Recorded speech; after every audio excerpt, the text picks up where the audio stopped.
Good afternoon, everyone. We are right at noon, so we're going to get the webinar started. Thank you so much for joining us today. My name is Cora So, and I work at the ASU Kyle Center for Water Policy as a senior research fellow, leading tribal water policy work. And today we have a great number of guests, all focused on a conversation regarding the Yavapai-Apache Nation's Water Rights Settlement Agreement. With us today, we have Director Sarah Porter of the Kyle Center, as well as Chairwoman Tanya Lewis, Mayor Robin Brudenbauer, Lucas Shaw from SRP, and Patrick Adams from the Governor Hobbs's office. And so to get started, we have a lot of dialogue to get to. I would love to open the conversation up first with a brief acknowledgement of our collaboration with the Arizona Water Innovation Initiative, which is a multi-year partnership with the state of Arizona, led by Arizona State University's Julianne Wrigley Global Futures Laboratory in collaboration with the IRA Fulton Schools of Engineering, and as well as with the Kyle Center and Morrison Institute for Public Policy. But to get started, Chairwoman Lewis, if you could please share a brief, I know it's a long history, but a brief history of the Yavapai-Apache Nation's efforts to secure its water rights in Arizona and why this settlement is important for the nation. Thank you, Cora. If I may, I know I have a specific amount of time, but because this is very important to my people and it has to do with natural resources, I am going to introduce myself in my native language, and then I'll answer your question if that's fine.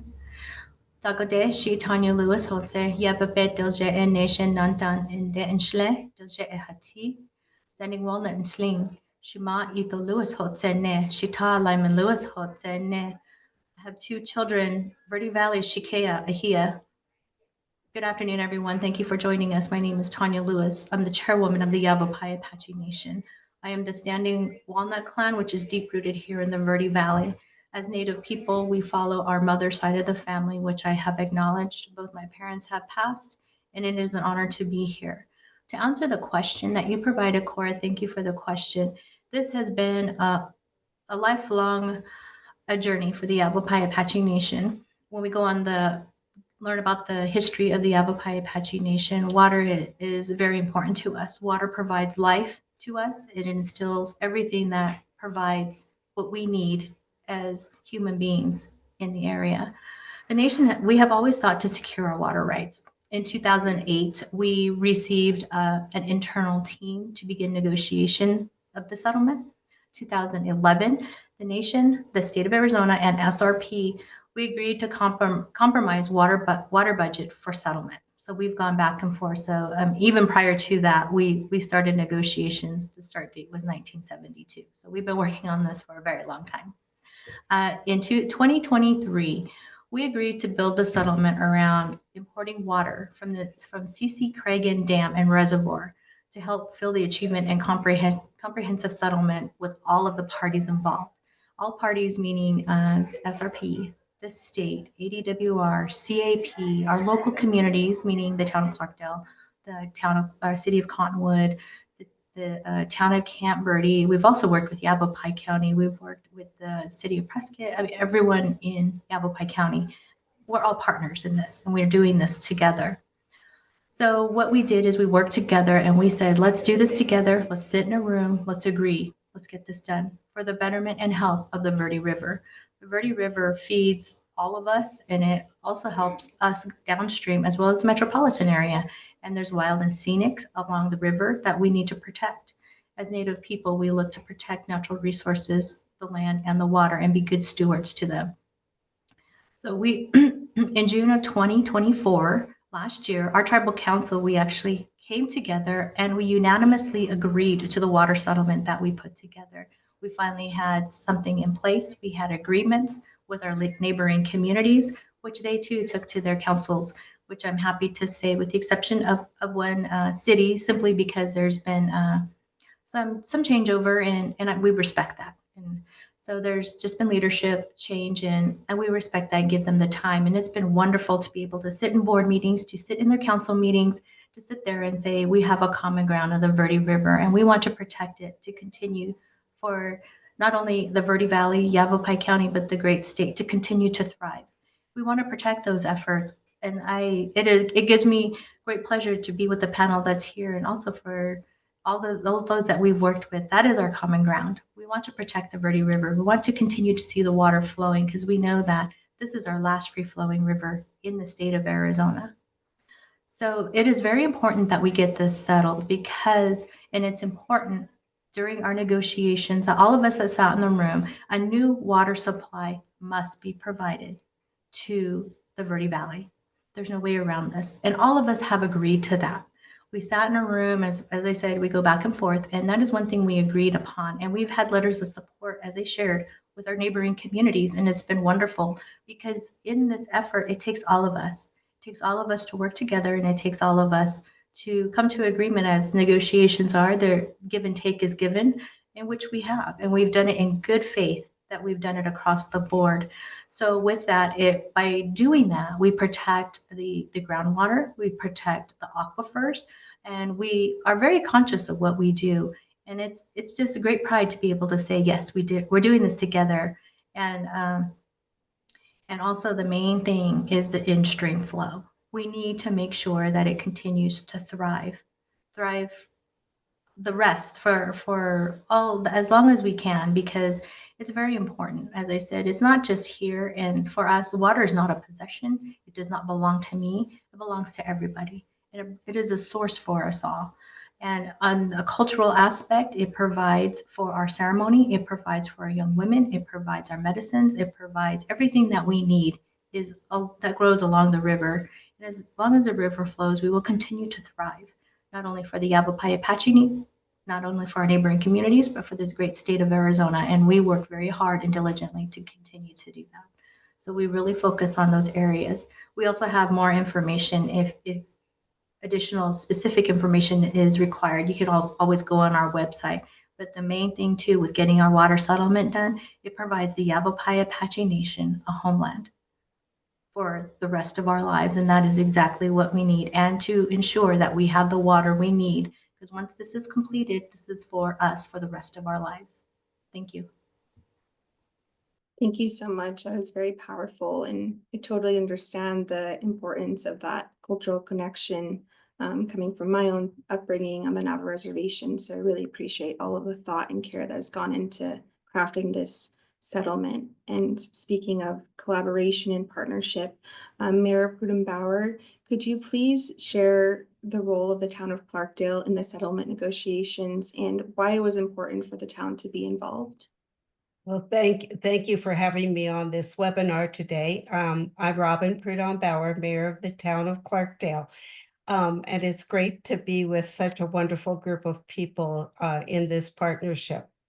We've been involved with the Gila River adjudication for many years and we've been actively working on the agreement with the Yavapai-Apache Nation. It has been the most constructive way for Clarkdale to improve our position in the adjudication by being in this agreement. The town of Clarkdale is, just for everybody to know, is located along the Verde River and the Verde Valley, and the Clarkdale community of the Yavapai-Apache Nation is located within the town boundary. So that's a real strong connection for both of us. The agreement between the Yavapai-Apache Nation and the town of Clarkdale defines the understanding between us as to current water use and the predicted future use, and establishes accountability between us for meeting our water budget goals. We recognize that the Gila River adjudication proceedings may take many, many years. They will be expensive. They will prolong our uncertainty concerning availability of water supplies. This uncertainty can seriously hurt our long-term economic well-being of the town of Clarkdale and the other municipalities, everybody along the river. But with this agreement, we have reached consensus with the nation and the other parties as to future water use of all the parties. It establishes mechanisms for report on any changes of our wells and usage without continued lengthy and costly litigation. That's a big part of this for us. And this agreement also helps us resolve any disputes we might have between the town and the Yavapai-Apache Nation in regard to the use of water by the town. So it really gives us a real framework to work with. Why is this important to us? It enhances our water certainty with the establishment of the water budgets. People say budgets are a little like budgets, but it includes our supply for growth. It definitely does. But it recognizes the importance of preserving shared groundwater and surface water supply. So it gives us the capacity to grow, but it also shows the importance of both our groundwater and surface water supplies. It promotes really proactive water management throughout the region. I haven't seen any as much discussion around that since we've really been very much working hard on these agreements. That's definitely come to the forefront through collaboration of potential water infrastructure projects, use of renewable reclaimed water, and of course, implementing water conservation measures, which many of us are already doing. Our recent one has been converting all of our water meters to cellular meters so that we can take care of leaks quickly and residents can see how they're using water through an app on their phone. So these are the things that are the why. And lastly, the why for us is the opportunity for Clarkdale to reduce our reliance on water coming from wells by contracting with the nation's water imported that might be imported through the proposed Craig and Verde pipeline. So this is our role in all of this and why it's so important to us. Thank you so much for sharing. I feel like there's so many benefits to how this proposed agreement has come to form, and it's very exciting to hear the multitude of benefits for all the parties involved. And speaking of other parties, Lucas, would you mind sharing why the settlement is important for the Salt River project, as our understanding is you're a very vital component to the settlement agreement? Sure, happy to. Thank you, Cora, and thanks for the rest of the guests for participating today. For the Salt River project, we've had a long history of working with tribal communities to address tribal water rights settlement needs. That effort really began in the 1980s with two tribes that are very closely geographically located near us, the Salt River Pima Indian community, as well as the Gila River Indian community and Fort McDowell Indian community. So those three tribes really were closest geographically to us, and we were able to enter into and negotiate tribal water rights settlements with those communities. Located a little further away from us is the Yavapai-Apache Nation, but equally important in terms of getting what others have talked about is water certainty related to these water sources.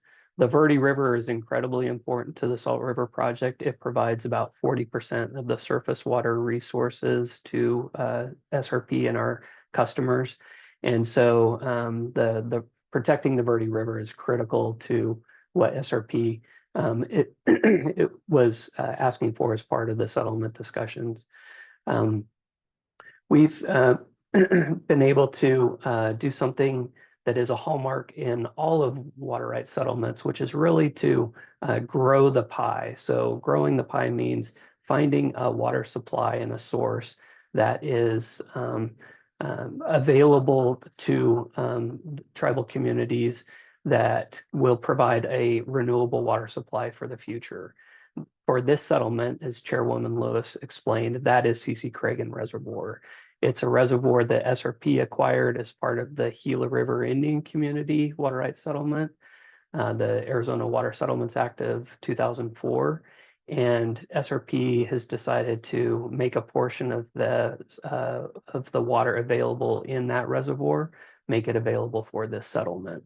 So again, it's about providing greater certainty and reliability for water resources as well as providing a permanent water source for the Yavapai-Apache Nation and their homeland, as Chairwoman Lewis articulately said. Thank you so much. I really appreciate the thoughtfulness that has gone in from all partners within the settlement. And I think the unique dynamic between the settlement parties has really shown through in the elements of the agreement. Patrick, I definitely want to hear the state's role in all of this. I know that, handling all of the different aspects of the settlement from a state's perspective is a lot. And so can you please describe the state's role in the settlement and how the state balances the longstanding needs of the Yavapai-Apache Nation with those of non-tribal communities within the region? Sure. Thanks, Cora. Good afternoon, everybody. My name is Patrick Adams. I serve as the Senior Advisor for Water Policy to Governor Hobbs. So in my portfolio of things, tribal water settlements is a priority for us in the administration, and I work very closely to advise the governor on these issues, as well as help guide the Department of Water Resources, which really is the main arm of the state when it comes to negotiating tribal water settlements in Arizona. So the state's been heavily involved in the negotiation process through ADWR. Oftentimes ADWR serves as a convener and a facilitator, although as Cora mentioned, this is really an exciting settlement because the parties, the region, the communities involved have worked so well together to come to a solution and an agreement with this settlement. So that's a good group to be a convener when you're bringing those kind of folks together. ADWR, the state, has really a unique position in tribal water settlements because it has to look out for all of the regional and statewide policy impacts when you have a settlement like this that can change policy related to surface water, groundwater, Colorado River water. And so that's something that the state has to really look out for, not just all the parties involved, but just water policy in general across the state of Arizona. But really when the state's looking to balance the needs and be a partner in balancing the needs for the tribe, the nation, and the communities, we're really just looking for win-win scenarios that settle the water rights claims and have a positive effect on neighboring communities. And this settlement is a perfect example of what can happen when tribal members, the nation works together with its neighbors. The settlement benefits nearby communities, it benefits the nation, it provides water security for the Verde Valley, which is a critically important area in terms of water supply.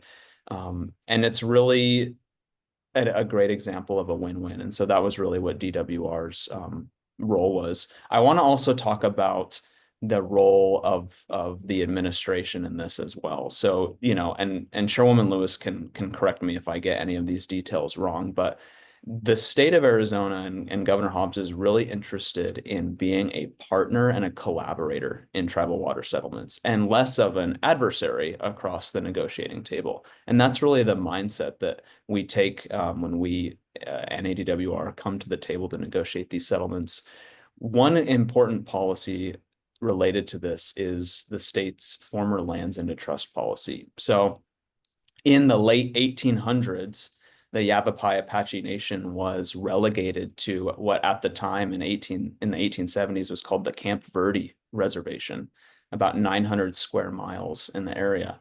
But shortly after that reservation was established, I think it was by President Grant, it was rescinded. And so the tribe went from its traditional ancestral homelands to a 900 square mile reservation, and then it was reduced to 2 square miles. 2 square miles is a really tough geography to create a forever homeland on. And so one of the tools that tribes have to supplement and augment their homelands and reservations are to purchase and acquire lands just like anyone can, and to take those lands into trust through a process with the federal government.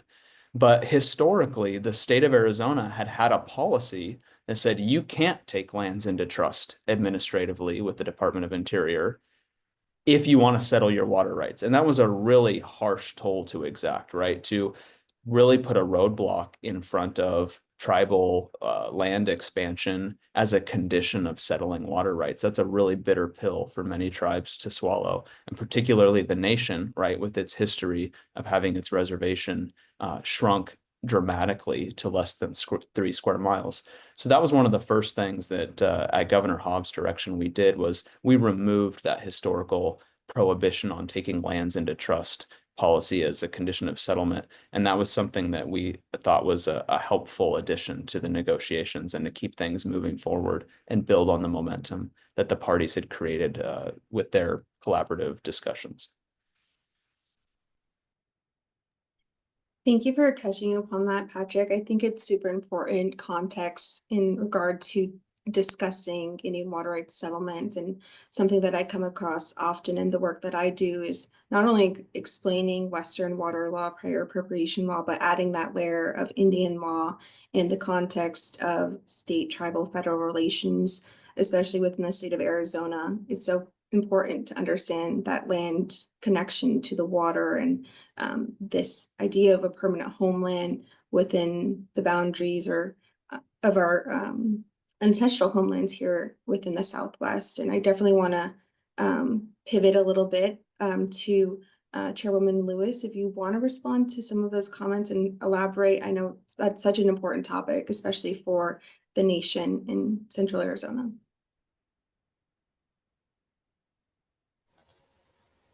Thank you. Yes, thank you, Patrick, for bringing up the nation's history. It is a huge component to what we do.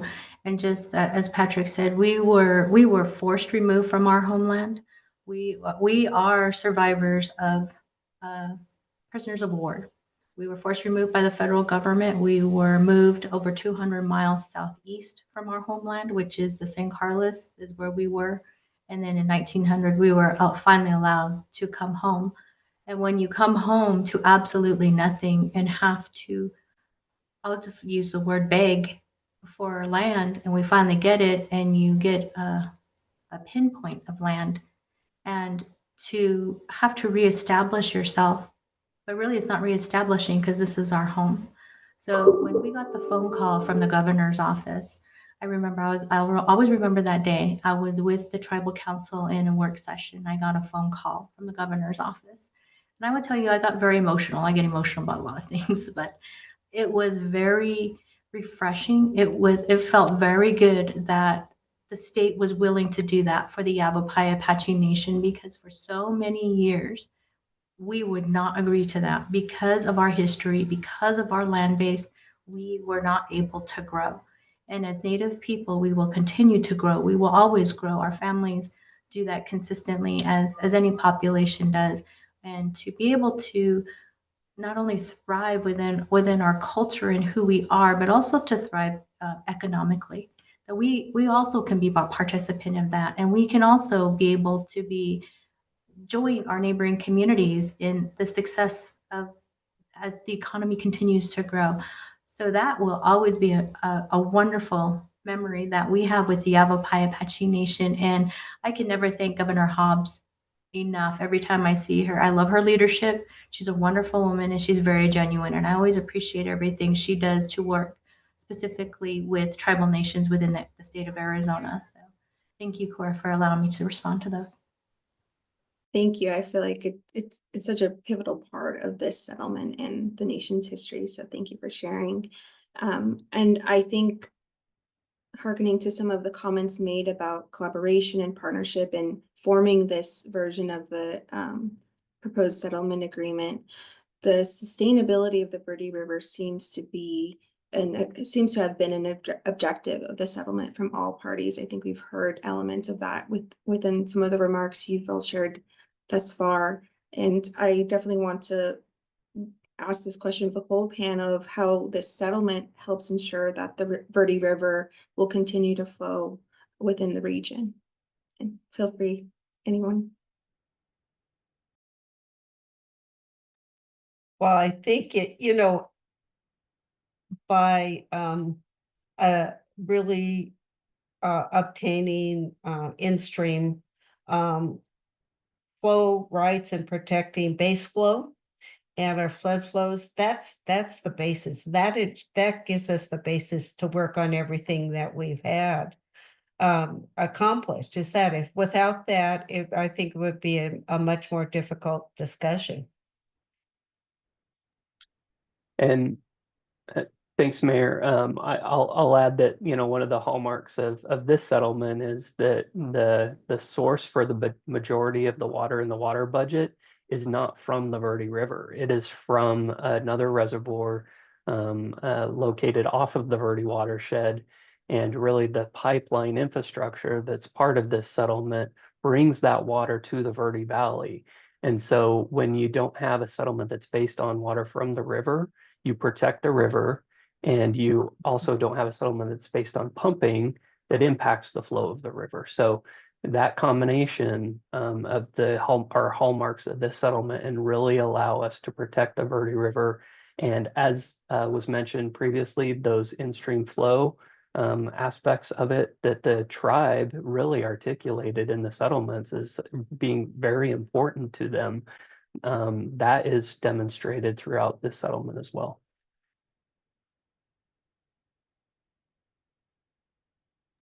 I can add just a little bit. I think the mayor and Lucas did the mechanisms of which the Verde River are being protected, right, are these in-stream flow rights and the importation of a new renewable supply.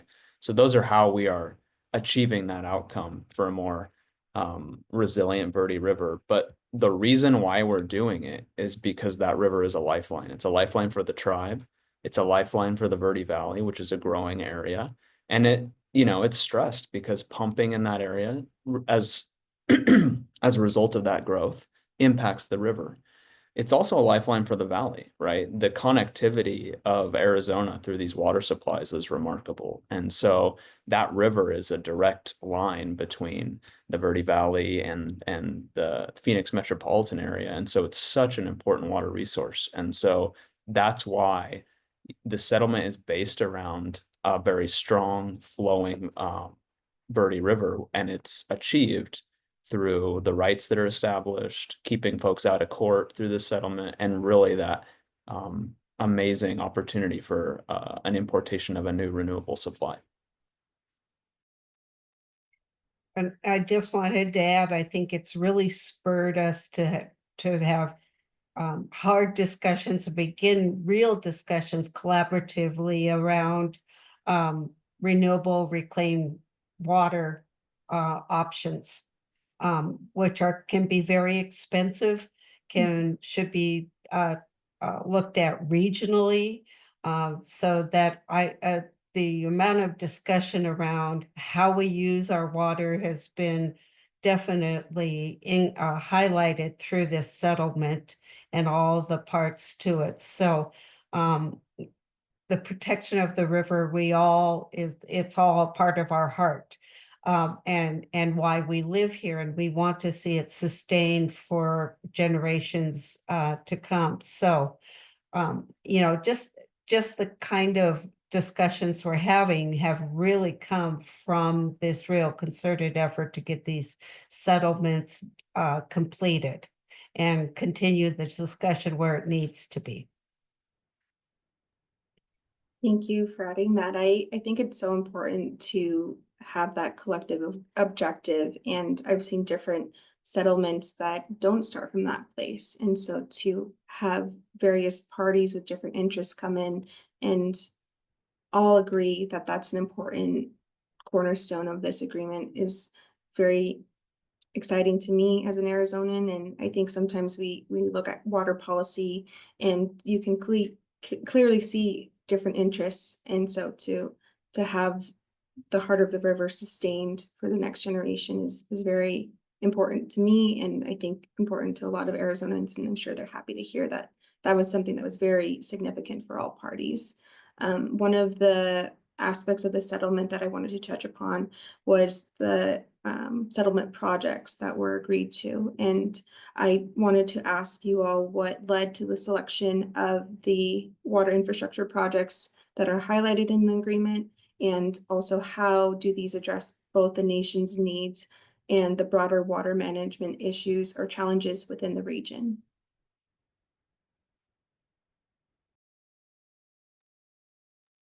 Well, let me tell you that, first of all, we didn't have any projects with specific projects within our settlement agreement with the nation. But it's really, for us, it's really challenged us to look at our whole water and wastewater system in Clarkdale and identify projects that meet the intent and the outcome of this settlement. So as those go forward, we have discussion with the nation about what those could be, especially in the reclaimed water area, which we know, as I said before, is vitally important. So it's really made us hone in and look very deep at our water and wastewater systems within our community.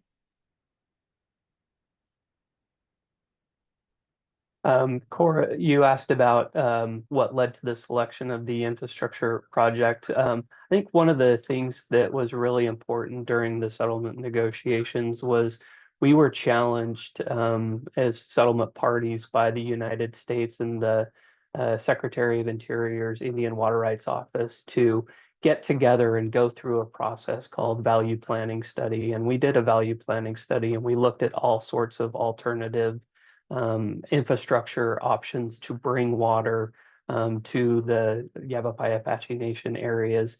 That process was really helpful and informative, and it really led to the option that was selected for the settlement, which is a direct pipeline from C.C. Cragen Reservoir to the Verde Valley. So it was that process that really led us to a place where we stopped talking about legal issue, like legal complexities that were roadblocks in the settlement, and really worked on infrastructure that got us to the settlement that we ended up negotiating.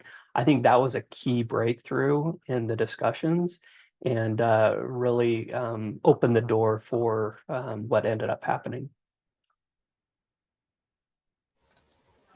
There were several options, as Lucas shared, that they were good options, multiple options. And this went back and forth, as I shared, it's a give and take and a true, honest negotiation. And for all of us to come down and agree to say a renewable source has to come in and it can be done, and this is how it will be done, and for all of us to agree upon it. Because as we continue to grow the Yavapai-Apache Nation, we're going to continue to grow strong and thrive and grow within our community. Well, so does the natural resource has to come with that alongside. And as shared in the opening, how we are good stewards to the land and water, we are also good neighbors. We've been good neighbors since we've been here, and we believe in providing. And one thing is, when you do a big project, let's do it once and let's do it right.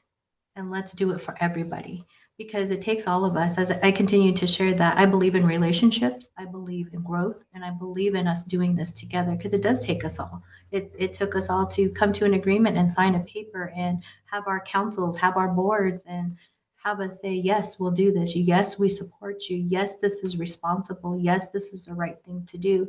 And also to protect the Verde River, because as Lucas shared, 40% of the resources that the Verde River provides that. We have to protect it. We have to protect it, and we do it through that manner. And then also for the Yavapai-Apache Nation, it's for our cultural reasons, because the trees that grow along make our baskets. The trees that grow along and the leaves, the plants, the medicines, we use that in ceremony for our young women. And there's a lot of things, the significance of the river, as I shared, it provides life to everybody here. And all of us that are downstream and our animals, our natural habitat that we maintain and respect. So there's those things that have come to make these decisions as well. And to be able to say that we don't want it to deplete. We want us to continue to grow, to continue to thrive, because as we see across Yavapai County continues to grow, and so does this, all of us that live in the state continues to grow. And so we need to think of these things, and that's where through value planning study, to be able to all sit in the room and arm wrestle and say, this is the right thing to do. We all agree this is the only way we can do this. to protect the in-stream flow, to protect and limit pumping, and specifically protect our aquifer. I remember the day that when we were in discussions, that we were told that this pipeline was being envisioned, and I just sat there in awe. Because I said, this is the breakthrough we needed to really move all of this forward and to protect the river that we love and give us more certainty for the future. And I just remember that moment, and I was just absolutely going, wow. So I just wanted to add that because I think we were all sort of stuck for a while, not sure where to go. And I appreciate, Lucas, what you've said about Salt River Project and value planning and the work that the Yavapai-Apache Nation has done to really look to that future, because it brought us all along in this discussion and said, this we can do together. Thank you for sharing that. I think it's important also to highlight in these agreements, it's one thing to negotiate and quantify a water right. It's another thing to get that access to people in their homes and communities.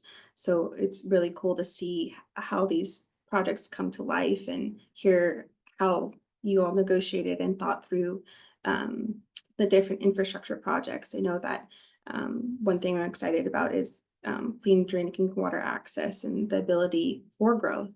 And I think thinking about the economic growth for the nation and for the communities there, as well as for regionally for the state of Arizona, the one thing that we know with all of these big projects is that it comes at a hefty price, and we know that they're only going to get more expensive in time. And so one of the things that we recognized within the agreement was that the settlement water infrastructure projects were contemplated at a little over $1 billion for federal funding requests. And one of the things that we've heard within the community is the criticism of that price tag being too high.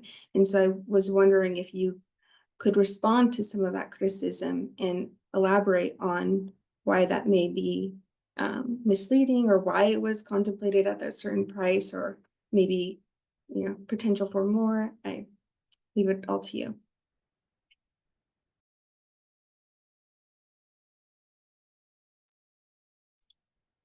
Well, I'll just start out by saying I think you hit it on the head, Cora, that settlements don't get any cheaper. This is as inexpensive as the settlement is likely to be. If you wait longer, it only gets more expensive. I'll also add that at the time that we entered into other tribal water rights settlements, they were thought to be too expensive. And now you look at those sources for those tribal communities, and it is an incredible value for what was invested by the United States at the time to fund those settlements. So, we can look at it today in today's environment and say, the price tag is high, but who's to say what the future generations will look back at the cost of the settlement? The other thing is that the United States has a trust obligation to the tribes to settle their water rights and or to litigate them. And at the end of litigation, you don't necessarily end up with the ability to deliver water to the tribal community. So it's better to invest in infrastructure than it is in litigation. I'll follow up on that. I really like what Lucas referenced in terms of the price now may seem high, but in the Navajo Hopi settlement in like the 2012 era, it was an $800 million kind of price tag. And I'm not saying it's necessarily 1-to-1 with what the settlement looks like today. Now it's $5 billion. So the price only goes up and to the right in one direction, right? So, and it's just the price of what the infrastructure is, right? The whole heart of the settlement, all we've talked about this afternoon is the importance of the Verde River, of that water supply, as a source for these communities, and in particular the nation. And I want to echo the fact, the federal government has a trust obligation to the nation to guarantee that they have a permanent homeland and water to support that. And that can be satisfied through this renewable supply.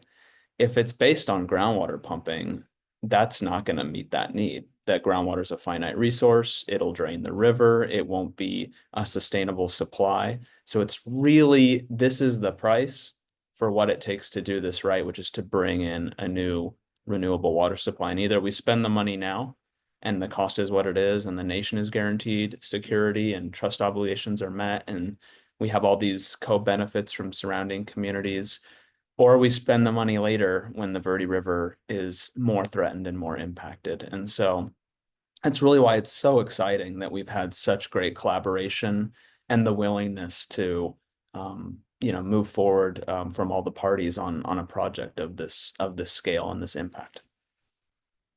I wanted to quickly share a story that my town manager shared with me, is that somebody had asked her what a particular water right was worth.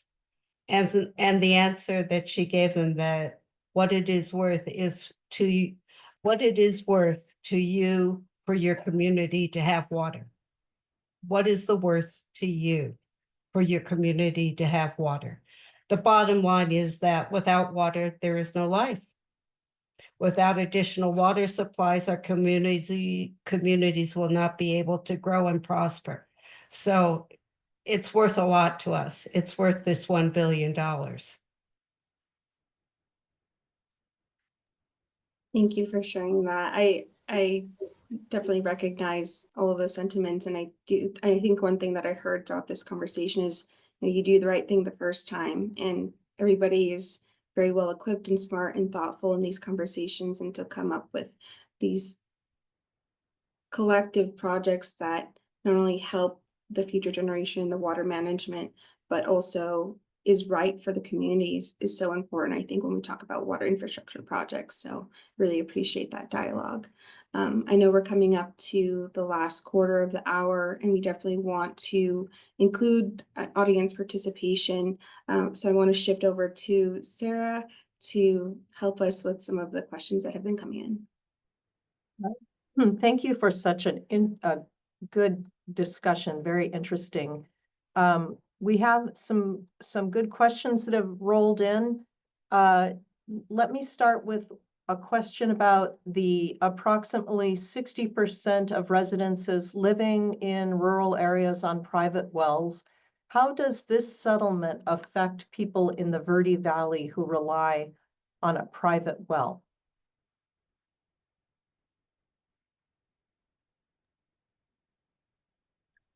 So I think I can address that in that the settlement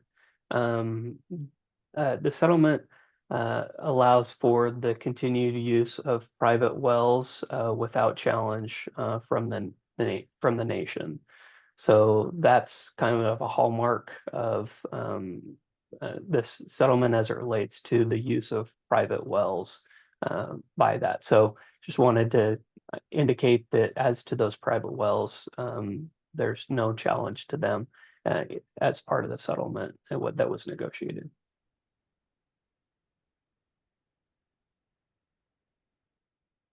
Thank you.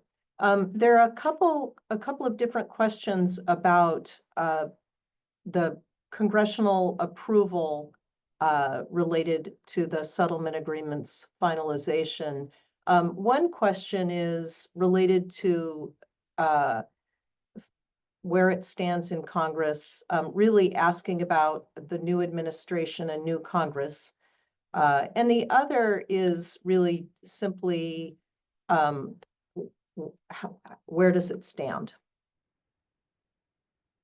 Why don't we start with Patrick or Chairwoman Lewis? Looks like you're ready to go. I'll be very brief because I'll defer to the chairwoman, who has been pounding the pavement and out there making sure that this gets done. Yeah, we have changes in Congress and at the United States, but this is a bipartisan issue, and it's widely supported in Arizona by stakeholders of many different communities. So we certainly think it's something that has a lot of support and is still going to be moving forward. That's a correct statement. Thank you, Patrick, on that. Yes, our settlement is fully supported, and it's been wonderful from environmentalists, NGOs, to our neighboring communities, from the governor's office, local communities, and even those around us.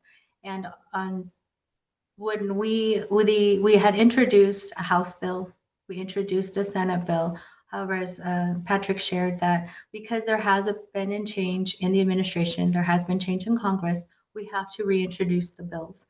We are still moving forward. We are still meeting with our federal team, and we're still re-engaging with our local communities, because we have done a lot of work.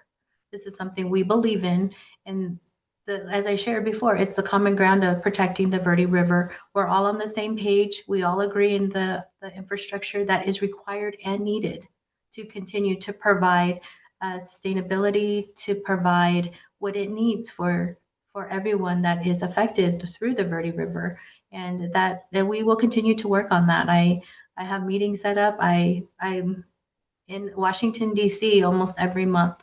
I work hard and I'm dedicated, and every one of us here are there along the way. And it's great to be able to reach over and say, hey, we need a little help. Can you help us? Or whatever it may need. But we are fully committed to getting this across the finish line. They always say the last yard is the hardest yard, and that's where we're at. But we continue to stay positive. We continue to stay optimistic, and we continue to keep our best foot forward. Thank you. Let's move on to another question. There's a question about how have non-tribal residents in the Verde Valley responded to the settlement, and is there a broad or general awareness of the settlement among the communities in the Verde Valley? Yeah, Mayor. Yeah.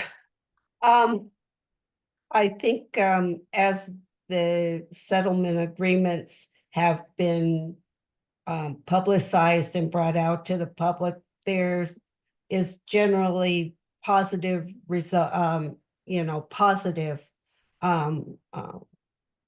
comments about it, particularly for us in Clarkdale, because it makes people feel that there's hope for the future, that there will be water for our continued growth. Just even if we didn't grow, even today, a feeling that there is going to be water for all of us. I think the question around the private wells, Lucas, I appreciate you answering that, because that gives all those who have private wells that comfort, if you want to say that their well isn't going to be taken away from them. But I think, in general, it's been received well. We haven't seen a lot of real negative comments about these settlement agreements.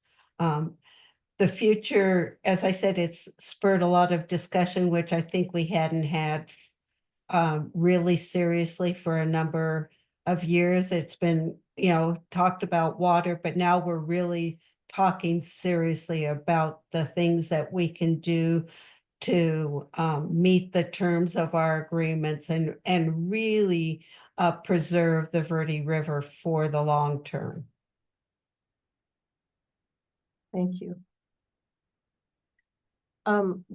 There's a question about related to the discussion of taking lands into trust, and the question, and I think this is a bit legally technical, but the question is, was land acquisition part of the agreement? Chairwoman Lewis, do you want to take that one? So part of the what is in the bill is yes, and the simple answer is yes. But those are the lands that we had signed all the documents on November 4th of 2024. That we were very excited that we were able to take into 3,200 acres of land into the Yavapai-Apache Nation. Right now, that land is being held in fee, And we did apply for the lands to go into trust through BIA application, and the water settlement and those to run simultaneously together, whichever came first.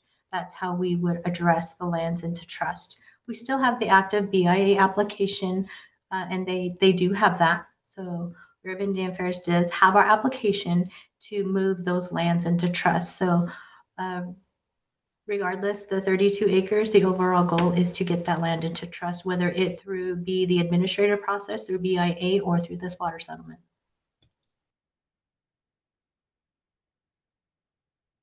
One of the questions here is for a description of the location of the pipeline and how the nation and the Verde Valley will access the water from the pipeline.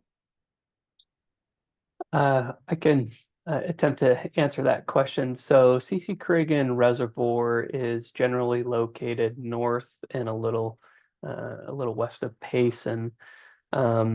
And the pipeline route generally goes from CC Cregan Reservoir, follows Highway 87 to the Mormon Lake Road, follows the Mormon Lake Road up until a little short or a little before the Stoneman Lake Road, Forest Service Road, and then follows generally the Forest Service Stoneman Lake Road over until it gets close to I-17. From there, it drops down in southwest towards the Verde Valley. So what it does is it avoids West Clear Creek and Beaver Creek wilderness areas and goes largely through Forest Service lands from CC Cregan Reservoir to the Verde Valley. So it kind of makes a arc shape over those two areas, and then gets water to the Verde Valley. It brings water to the Verde Valley about the middle Verde exit on I-17, and there's a part of the funding for the settlement would include a surface water treatment plant located there at Middle Verde Road, and would then distribute water to the nation, to its several districts, as well as potential connections to other communities should they make an agreement with the nation.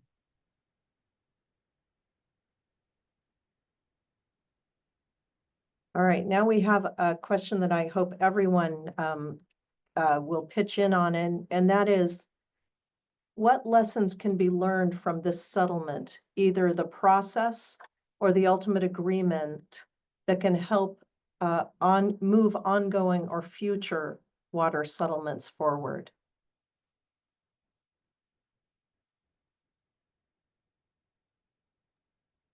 I can start. I think really going into settlements with the idea that at the end of the day, tribal water settlements are win-wins. Tribal members are Arizonans and their neighboring communities are Arizonans, and you can't separate the water supplies that folks and their neighbors rely on. So coming to the negotiation table, knowing that we need to, parties need to meet the interests of their objectives of their interests. The United States has its trust obligations that are first and foremost. But at the end of the day, coming to a collaborative outcome is going to be a win-win for everybody. And so I think this process really exemplifies it's a long process to build relationships with your neighboring communities, the governing boards. You're sitting through county board meetings, city council meetings. It's a grind, but at the end of the day, it binds people together and means we have a more secure and resilient water future. And so I think this is a good model for that. And in a time where our water policies seem very complicated, very tense, very scarce, these settlements are real beacons of hope that in Arizona we can tackle these issues. So it's kind of my thoughts on the takeaways. I think Patrick basically said it all. Absolutely, collaboration, getting to a win-win for all of us. I champion like the Yavapai-Apache Nation, who carried the spirit, the idea, and the courage to go forward and bring us all to the table. That helped a lot, is having that vision of and carry that vision. And I applaud the Yavapai-Apache Nation Chairman Lewis on this very much. Yeah, I'll second that. It really took strong leadership, and we were essentially given about a year and a half. And Chairwoman Lewis and the former leadership at SRP said, if we're going to get there, if we're going to have legislation introduced, we need to start working now, and we have a timeline, and this is the timeline. And so it took frequent meetings. We were meeting weekly, sometimes multiple times a week. That's the kind of effort that's required to make something like this happen. All of my colleagues have hit all the nails on the head, and as I shared, and I believe in everything, we are here, we are neighbors, we are friends, we are family, and we're in this together. This is our home, and we're here to make it a real family home for everybody to be here.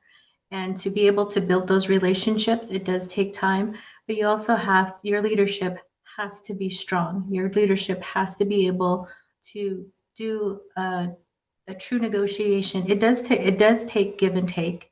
There are times where it gets tough. There are times where it's just like, no, we're not budging, and we got to that point at one point, and when you have to do multiple meetings a week, multiple meetings a day, and literally we worked on this 24/7 around the clock. It was not uncommon for me or my councils to be in session 4 to 5 days a week. That's how committed we were, but we knew what was in the best interest for the Yavapai-Apache Nation to secure our homeland and to, most importantly, to protect the river. And we were all in this together, and it takes a lot of time and commitment. And when you have that, when you do something that you love and you're passionate and care about and wear your heart on your sleeve, we can do it. We can do it together. And that's exactly what our water settlement did. And I'm appreciative of all the time. Sometimes I call people in the middle of the night or on the weekends. And that's what it took, though. And here we are today, and we're still moving forward with it. Thank you. We are close to the end. I appreciate all the attendees, wonderful questions, and I will hand it back to Cora. Thank you so much, and thank you for the questions. I definitely want to give some time for any last minute thoughts, any takeaways that you want the audience to leave with. I know that you mentioned this is still an ongoing process at the federal level, and so just wanted to give you the remaining time to offer any final thoughts. I'll just express gratitude again for everyone who's participated today, as well as just kind of a reminder that this is how we address our challenges in the state of Arizona, as well as in the Western United States. We have difficult challenges, but it's only through working together and collaborating that we begin to address them. It's through hard, difficult negotiations that are required. It's through understanding other parties and what their needs are. That's how we get to the types of future water solutions that we need in our state and throughout the West. Some people have said that this has been somewhat of a rushed process. It has not been. This is this is an in-depth, this is everybody committed process. And all I can say, it's time to get it done. So those are my thoughts on this, and we will work to get it done. And Chairman Lewis knows that she can call on us anytime, that we will advocate, we will talk to our legislators, and we will get this done, because this is for all of us. This is our future. And we want to secure it. And I think that's all I need to say. Thank you so much. We really appreciate everybody's comments and your time today. This has been a wonderful conversation, and we wish you all the best as the settlement progresses throughout the rest of the months to come. So thank you so much. Thank you. Thank you. Thank you.